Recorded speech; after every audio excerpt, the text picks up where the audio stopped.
For me, my career is really important. My family is top of the pyramid. But the work that I've done, in particular over the past 2 years at the JCC, has been the most impactful on my life. Anytime you're in our lobby, you see a cross-section of everyone we have the privilege of serving. And reminding every single day and having that interaction every day of all the lives we get to impact and improve, the people that are choosing to engage with us, it's like every day is a reminder of the impact we get to have.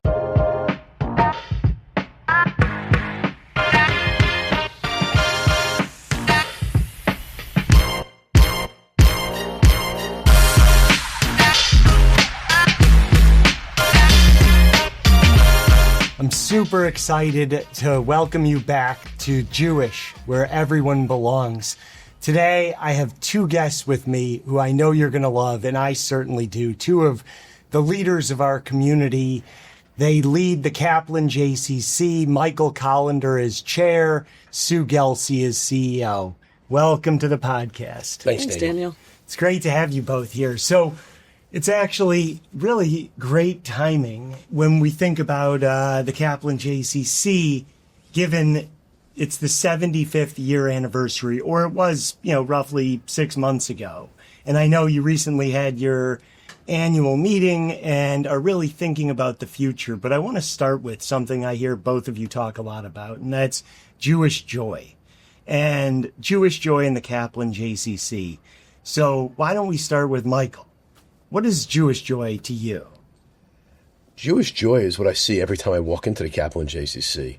Jewish joy is changing the narrative. I mean, we discussed having Brett Stevens and Dan Senior at the JCC for our stand-up program, our Next Up program earlier this year, and talked about changing this narrative from being everything about anti-Semitism to actually engagement.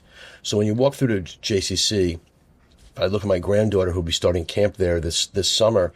She doesn't know from anti-Semitism, but she knows from Tat Shabbat. She knows from being there for Purim Carnival. So that to me is Jewish joy. It's the parents in the hallways during Purim clapping their hands as we have the Purim parade coming through the center.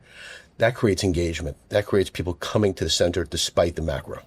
It's such a good point because, and of course we talk here a good amount about anti-Semitism and the challenge. And I know when I step into the Kaplen JCC, you feel the energy, the positivity. Sue, yeah. Jewish joy as the CEO.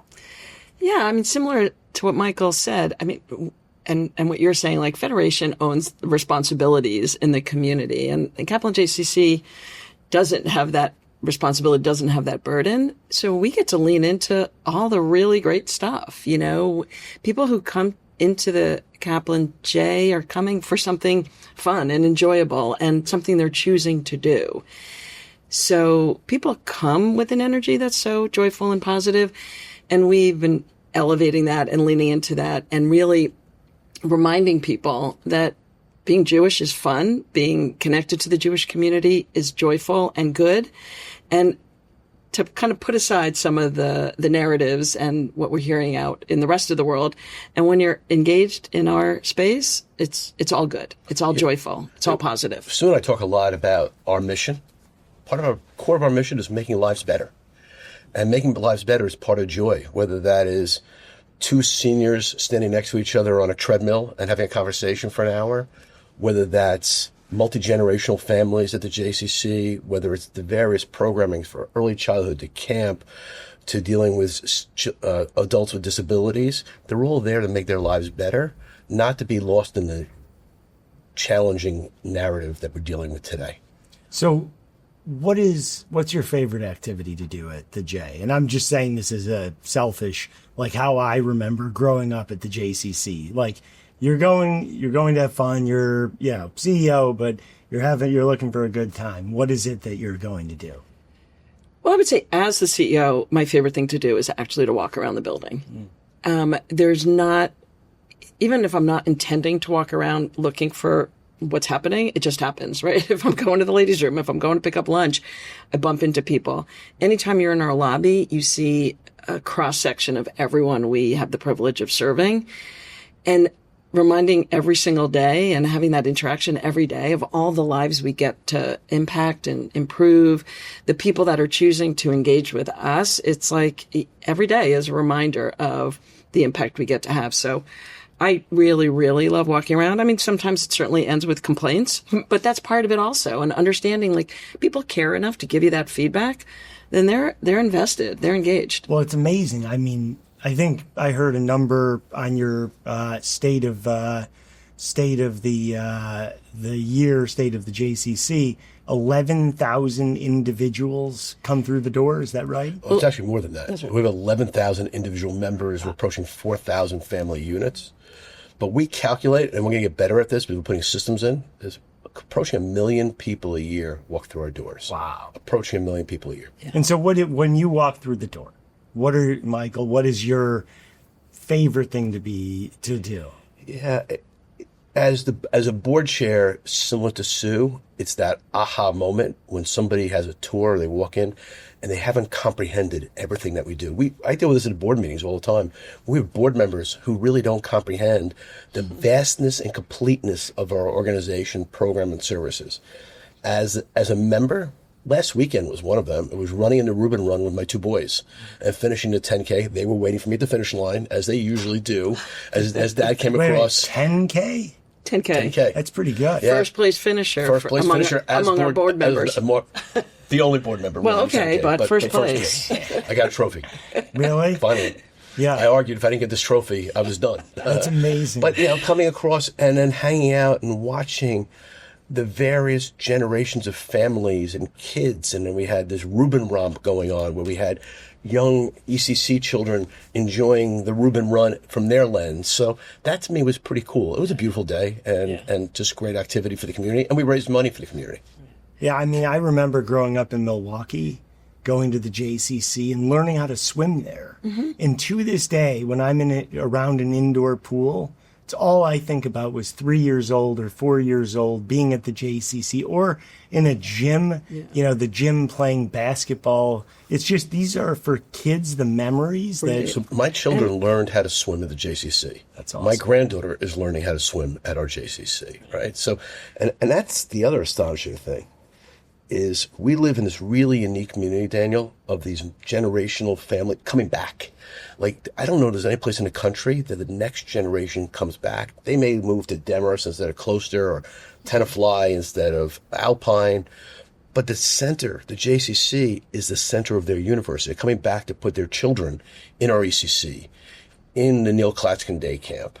Then they're engaging in the programming. They're engaging in the recreational activities. They're engaging in the gym. They're taking Group X classes. And then they're migrating to other programming that we offer.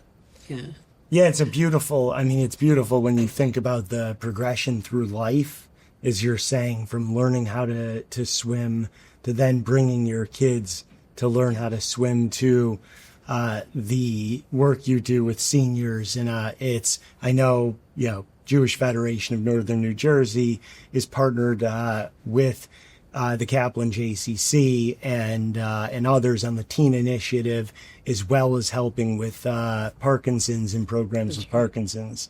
That's what I was going to say. I think the opportunity we have with the multi-generational is families who were in our community for their children.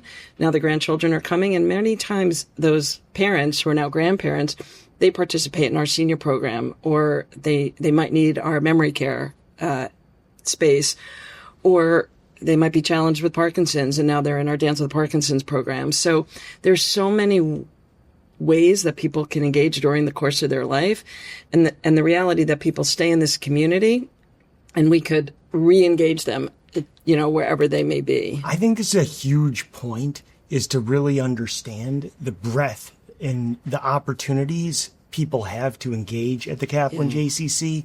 And I say that because I know people move to the community and they're searching for where are they going to have a home, where are they going to connect with their kids, or where they can help do service in the community, or where they can have their parents, interact with others. It's so important. I know people are always looking for resources. I know the Federation helps direct people, but I do think call the JCC.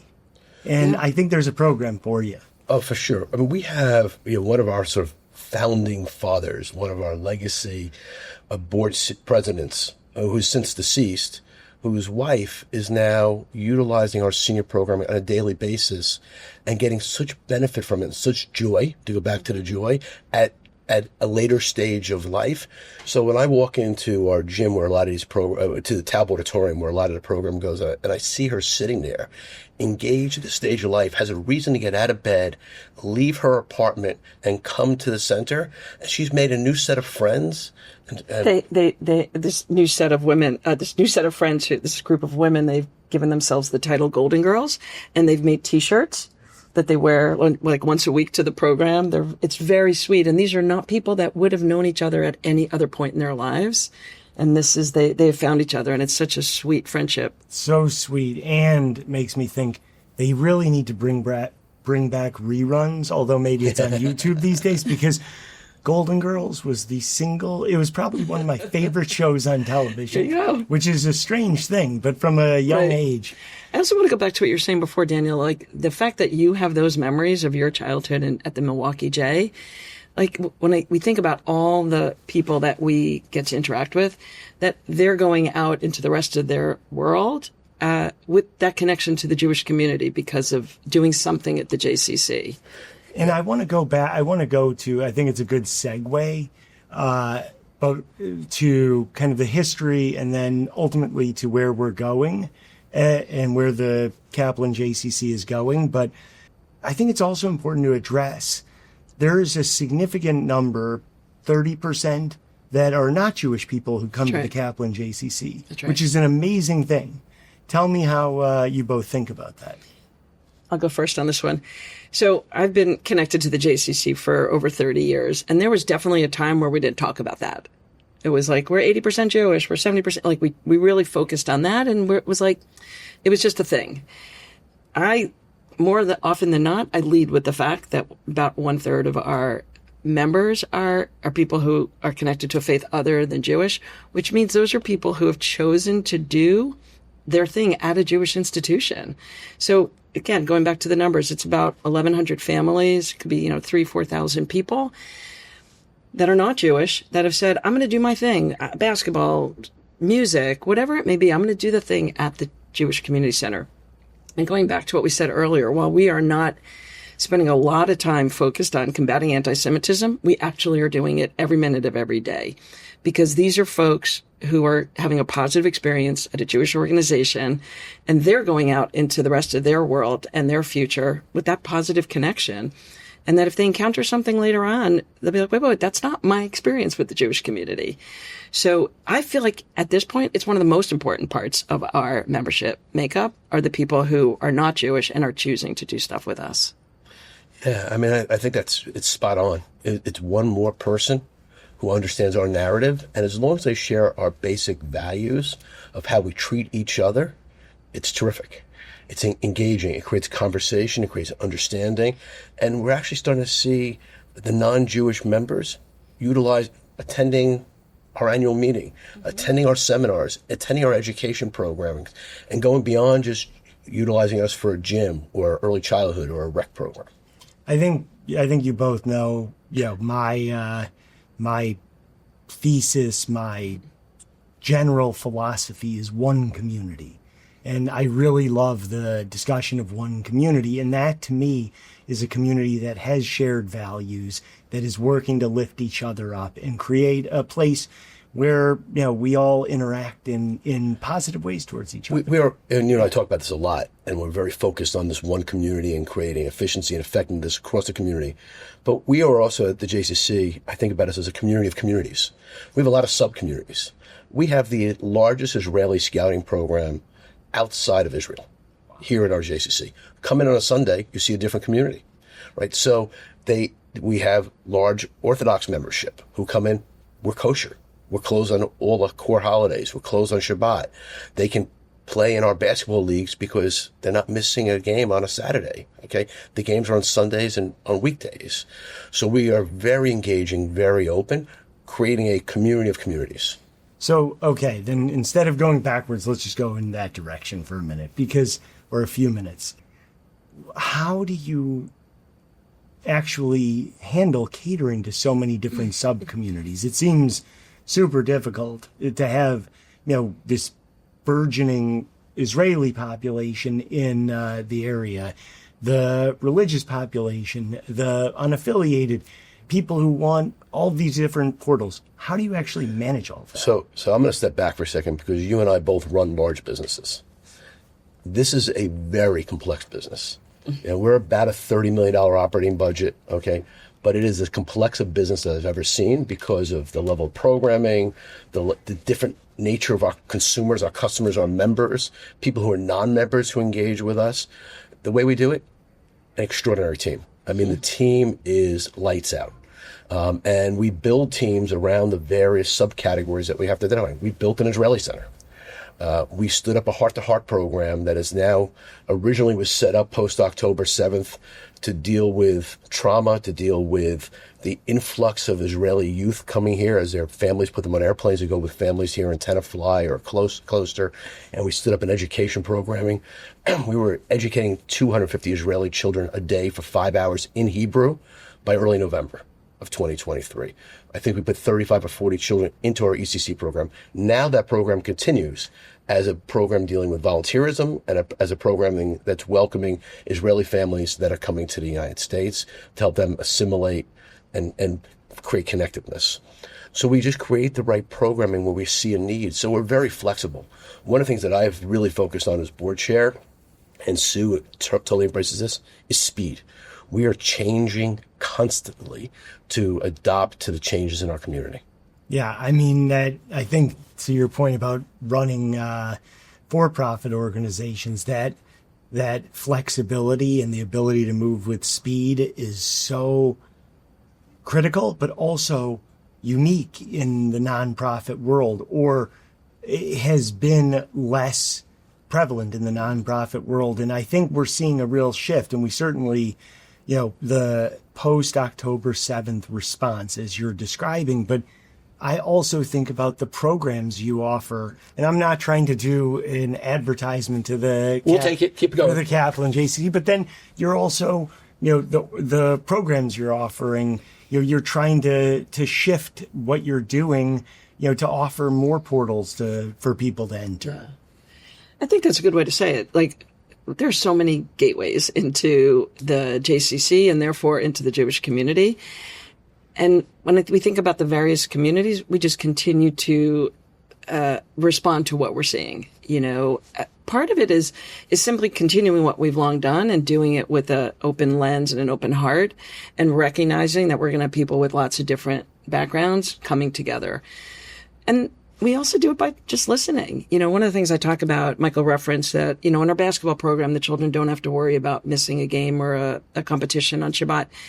In our dance program, you wouldn't think about it in our dance program, but we have a lot of people that participate in our dance because not just that we're Shabbat observant, but that we're modesty observant, right? So our costumes, our outfits are still beautiful and amazing and exciting, but they're not going to make anyone feel uncomfortable wearing it. So like thinking about those populations and how we have an opportunity to serve them is we just continue to listen and evolve and be really comfortable with change. That's taken a while to get there, but we're there now. How many people are on the team professionally? We have about 180 full-time employees year-round. That includes our early childhood, about 60 early childhood educators. And then in any given payroll, we could have another 300 people. We're usually around 500 per payroll. 500, yeah. Which is, it's pretty remarkable if you think about it from a service standpoint. If you're, on an average day, like busy Sunday, 3,000 people are in the door? For sure. Yeah, for sure. So, but then if you think about that ratio, but if you think about that ratio, it's like one person for every 6 that are there. So, I mean, there's a tremendous amount of interaction. Attention. Yeah, absolutely. Yeah. One of the things that has truly impressed me, and I've had over the past year and a half, I've spent a tremendous amount of time in the center, and I've hosted town halls. I've hosted coffees with Michael where I've probably met with almost everybody in professional staff over the past year and a half. And I have been blown away by the quality, the character of our staff. We made a big pivot. We had very low staff morale many years ago and really went after that. And today our staff morale ratings, our staff happiness, joy, is the best in the country. And we survey it. We're constantly surveying. What are you doing to drive that? How does that come to be? I think to a large extent, it's, what's the message we're sending from our leadership team? And for me personally, like, we're doing joyful work. We're doing exciting work. We have the privilege of helping people live better lives. We need to match that with our staff energy. So that's the people we hire. And that's what we think about. When we do interviews, it starts with culture. Yeah, they need some of the skills, but there's a lot of people with the skills. But we make sure we're bringing people on the team that share that culture, share the values, share that perspective, that we're here to serve, that we're here to help and engage people. A lot of ideation that we do comes from our staff. We take their ideas and then Sue and team grabs them. So, we have grandparents now who are attached to classes in early childhood class, right? That came from the staff. We found a new large donor that came from somebody on staff that identified somebody in the early childhood, a parent, okay, who's now stepping up and creating new programming for us and backing it with their own finances. So it's all coming from our staff. Well, and we're a people business. And I kind of go back to the professional side. I just find that people have so much more potential than often they give themselves credit for. And great leadership is opening their heads, their minds, their souls to the ability to do more, be more, lift others up. And I just think there's such an opportunity for people to do so much, whether it's in their community or it's in their homes. Yeah. We have such a gift to be alive, to take full advantage of that. And I think as leaders, our job is to help people who are on our team see their potential and then lift themselves and those people up around them. It's beautiful the way you said that. One of the things that we try to do is exactly as you're describing it. We give people opportunities to step outside the core thing that they were hired for. We have a number of staff teams that people can engage with different things around member engagement, around staff appreciation. There's a whole long professional development. There's a big list. But more so, we've spent a lot of focus and a lot of time on kind of breaking down the silos. There's a long time where our department heads and all of our staff were just focused on their department as if that was the beginning and end of their engagement. And I think every one of our staff now understand they're a member of the Kaplen JCC team. They happen to run an area or a program, but it's really about the bigger picture. And more often than not, we have professionals helping out in other departments and supporting each other or having an idea that they share with another colleague. So there's a lot more of that collaboration. We could still get better. It's still a work in progress, but it definitely, I felt that change over the last few years. Dave, we just had, you mentioned our 75th anniversary. We had a big 75th gala. Yeah. And we raised a fair amount of funding through that gala to drive programming. I was so impressed by the members of staff who took their own hard-earned dollars and donated to the JCC to support the gala and support the fundraising. It's beautiful. Now, collaboration. And this goes to history, it'll go to future, it'll go to Federation, it'll go to JCC. Collaboration. Do we think there's been a seismic shift post-October 7th, or was it in the works before October 7th? And when I think about collaboration, I mean amongst your team. I think about amongst Jewish organizations, Jewish people.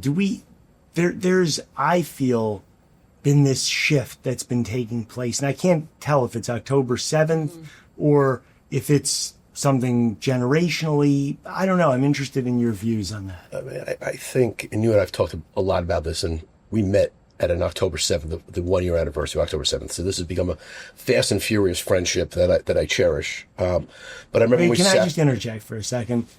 it's very sad. You shared that you thought the first podcast would be Dan Senor. Instead, you got Dan Herz. Exactly. Yeah, I'm sorry. Oh, This is actually pretty good. This is good. This is really good. Yeah. We had Dan Senor at the JCC on December 8th of this past year, which was my birthday. And he gave me a shout out on that podcast. So I guess I did make his, because because he gave me a shout out at the presentation, and he then turned that into a podcast. Yeah. So I guess that may have been my first podcast, but this one is actually far better. Okay, I wouldn't say that, but you were saying October. So we met, and you and I said, let's get together, and we had a long conversation over at lunch around direction, around the two organizations and agencies, and how do we collaborate versus compete? How do we figure out what we each do best, and then partner in other areas? And we've been forcing that from I don't think we have desks. I don't have a desk at JCC, but from our positions throughout the organization, it was happening, but we've accelerated it from our lens. And I think that's really important. And you've been supporting us in specific fundraising. We've done more joint programs together. In fact, the Dancing Your program was actually done in collaboration with Federation.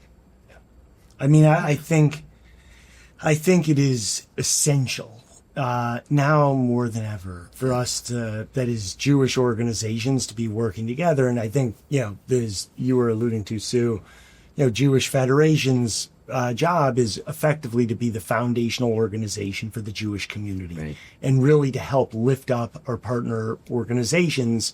And I think the Kaplen JCC is a absolutely central meeting point for the community coming together to all the things we've been talking about. And I think it's a really beautiful thing, the shift that's taking place, where we've seen people, there's, I believe, incredible capacity, wealth in our community, and also incredible hardship. But I think the 1 + 1 equals a lot more than 2. That's right. And mentality is really coming to the forefront. And I was looking at the annual book, and I was looking at all of the donors listed, and it was such a beautiful thing to see, because you also see those same people involved in synagogues, you see them involved in day schools, you see them involved at Jewish federations. And it is so important that we support each other. And I don't just mean financially, I mean showing up once a week, once a month. I think everybody has the ability to do a little bit more, and the compounding effect of everybody adding a little bit to each other, to the community, is so powerful. And I'm so proud of the work we've been doing as lay leaders to support you, Sue, and the professional team. This is your job, and it is hard, and our job is to help lift you all up. But seeing that collaboration is it's so beautiful. And my hope, as my term as chair comes to an end, that we're just getting started here. I think so. And I do think we collectively as a community moved from what may have been like a scarcity mindset to, as you're saying, 1 + 1 can equal a lot more. And we're doing more and more of that. Again, can continue to improve. But I do think it is that the lay leaders have that philosophy, the professionals have that philosophy, and now it's a matter of really changing these cultures. And there'll be points of disagreement. And like there's another thing. And then we sit down and we work through it. And I think we have that internally. We have that in the boardroom. And I think disagreement is fine as long as people communicate and create resolution to it in a logical way. Right. And then we get to be stronger and better. And that's our job. Yeah. And I think we wouldn't be Jewish if we didn't disagree. It's a good piece. And it's, right. I actually believe, I went to Jewish day school growing up. We're taught when we study Torah to question everything. And I think that's a beautiful approach, and one of the things that really helps us individually become very capable. But I want to talk about the future now. Wait, before you go on to the future, right. I don't want to miss this moment to acknowledge that it's not just talk, that the support that Kaplen JCC gets, both in partnership and in allocated funds for programming, is something we really cherish, and we don't take that for And granted. it's critical. We need. We need it, exactly, for our senior programming, for our mental health support, and the list goes on. And particularly this year, when we identified an opportunity and a need, you and Jason went out and identified new funding in order to support our program for people with Parkinson's, our caregiver support program, and our programming out in the community at naturally occurring retirement communities. So I don't want to miss the opportunity to acknowledge that there's real impact, there's real change happening from these efforts. Just thank you for saying that. And, I really, Jason Shamus has done such a tremendous job because you identified that need. I think Michael and I, as lay leaders, have really, as I think Michael was saying, tried to help push for as much collaboration as there can possibly be, which is, I think, 100% collaboration. And then Jason did what great leaders do, is he worked to go make it happen. Yeah. And the level of excitement when he was able to, and this is hundreds and hundreds and hundreds of thousands of dollars, which is critically important funding that are helping our parents or our grandparents. And it's so beautiful. And when those dollars come into the JCC, they have a multiplier effect, because then we can leverage our infrastructure and our team to make it happen. And that's what the JCC does. It makes it, we're a place, we're a physical place, we're a community, we have capacity, and we can go make these programs happen effectively. So let's talk about the future. Yeah. So the past 75 years has been, I'm sure, a very windy and beautiful and complex road. But now we're here. What is the next 5 years, 10 years? I won't ask for 75 years unless you have a 75-year plan, but I'm interested to know how you think about that. Yeah, so we're thinking about it a lot, and I'll touch on a couple of spots. One is we've charged at the board level strategic planning process. We did one about 8 or 9 years ago. In fact, I think we had one of our offsite meetings here at Federation's offices back then. But we've taken a different approach this time. And what I've charged the group with is come up with the few big ideas of what we need to focus on 3, 5, 7 years out that we want to now invest in today. We're starting by becoming informed. We're bringing in experts to the board, community service people, professors, demographics, what's happening in our community so we can prepare for that. But we're going to focus on where's the puck going to be 5 years from now and start building a programming today. Secondly, physical capacity. We've outgrown our physical capacity. Right now, if you drive to the JCC, you'll see the finishings of the expansion of our parking lot. It was critical. We couldn't do anything until we added parking spaces. The town would not allow us, rightfully so. We will add just shy of 250 new parking lot spaces at about 35-40% capacity. When I joined the board many, many decades ago, a few times a year our parking lot was full. Now it's full on a daily basis, so we need to solve for that. And now the next plan is what we call Campus East. We used to call it the camp building, but we have plans for a major, I won't call it renovation, but really building a full new Campus East building, which will be twice the square footage, which will help with physical capacity for both camp, which is growing, but also needed programs throughout the year. And then we're going to link that building to our main campus, so to really create one seamless campus with a breezeway or a hallway connecting the two buildings. So this physical plant capacity we have to solve. So, I mean, there are rumors about a capital fundraising plan. And part of the reason I like doing this is it gives hopefully people insight into what is discussed in board meetings, what's discussed in executive session. So the rumors are true. The rumors are absolutely true. We've been blessed for 75 years with major, major community support. We have some anchor investors, and I view them as investors because you're investing in our community, who have stepped up, the Kurtzes, the Kaplens, and the Epsteins, Nancy Epstein. But we need to raise significant level of dollars to really finish the project. So we're about to launch a capital campaign. I would expect that will happen by the end of the summertime, we're really working through the pieces right now to drive the first phase, or what I'll call the second phase. The first phase was the parking lot, which we were able to fund through contributions we had received. The second phase being Campus East, and then the third phase will be upgrading of our main building. We're taking the approach like a university or a hospital, multiple capital campaigns over a series of years. So that's the approach we're taking. I feel like this is breaking news. It is breaking news. Right here. We talked about it briefly. We wouldn't have told Dan Senor this. We're only going to tell you great. this. That's great. It's secret. Well, it's a huge deal for our community. How many people are in what you consider your capture area? Like, is it 20,000? I guess it's got to be more like 50,000. Well, you're referring to Jewish people, right? But as we I'm explained, talking about people. yeah. Oh, it's much larger. Oh, much larger. Yeah. I'm just adding town sizes. Yeah, I mean, people travel different distances Sure. for different things, right? So there's some activities people aren't going to go more than 5 or 10 minutes for.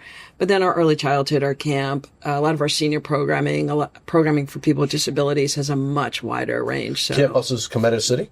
they come out of the city, they come out of Hoboken, Jersey City, so a much bigger range. Wow. Yeah. Okay. So, I mean, because I always like the idea of 100% inclusion in fundraising, meaning, everybody should participate. And I think I know in the Torah, and